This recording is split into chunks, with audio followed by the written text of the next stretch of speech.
আজি গৰিমা বৈও 10 দিনৰ ভিতৰত ন্যায় বিচাৰিছে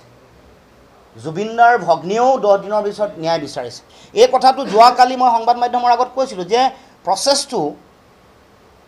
উদ্দেশ্য প্ৰণোদিতভাৱে স্লো কৰি আছে নেকি সন্দেহে আমি ভাবিছোঁ সেই কথাবোৰ দেখা পায় যেন প্ৰথম সিদ্ধাৰ্থক এয়াৰপৰ্টত লগ পালে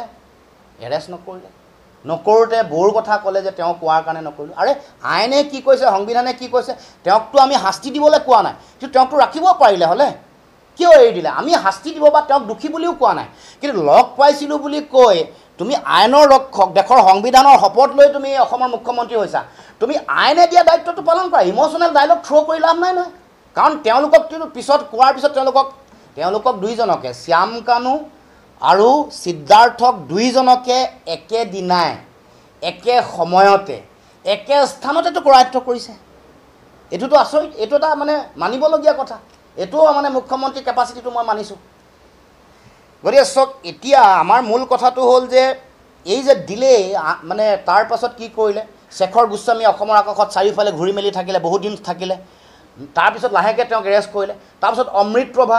তাৰপাছত লাহে আকৌ বেলেগ কাৰোবাক মাতিলে মোবাইলত পোৱা কোনোবা মানুহক মাতি আছে ঠিক আছে 100 গৰাকী সাক্ষী হ'ব তাত থকা জুবিনদাৰ মোবাইলত থকা বিভিন্ন মানুহক তেওঁলোকে মাতিব পাৰিব এইবোৰ 100 গৰাকী মানুহক মাতিব পাৰিব কিন্তু যিটো ডিলে যিটো কৰি থকা মানে কি কাৰণে অকণমান ইমান বেছি মানে তাত কৰিবলগীয়া ফৰ্মেলিটি যিটো আছে ছিংগাপুৰত সেইটোও কৰা নাই এগৰাকীকে মাতিছে ৰূপকমল কলিতাক মাতিছে আজি 4 গৰাকীক মাতিছে কাইলৈ আৰু 2 গৰাকীক মাতিছে এইটো কি চাকৰি ইণ্টাৰভিউ ল'বলৈ মাতি আছে নেকি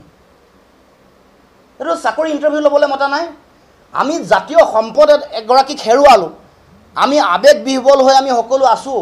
ন্যায় প্ৰতিষ্ঠাৰ কাৰণে সকলো যুঁজি আছে সকলোৱে এই কথা বতৰাবোৰক লৈ সকলো চিন্তিত সকলো আবেগ বিহ্বল হৈ আছে এতিয়া তাৰপিছত যোৱা 2 দিনমানৰ আগত মুখ্যমন্ত্ৰীয়ে কৈছে বোলে তেওঁ ন্যায় দিলে কৰায়ত্ব কৰা মানে ন্যায় দিয়া নহয় সাক্ষী লোৱা মানে ষ্টেটমেণ্ট লোৱা মানে ন্যায় দিয়া নহয়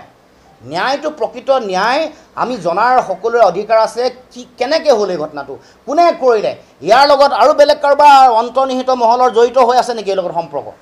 এইবোৰতো জানিব লাগিব কি হ'ল এইটো হত্যা নে এইটো কি হৈছে গোটেই কথা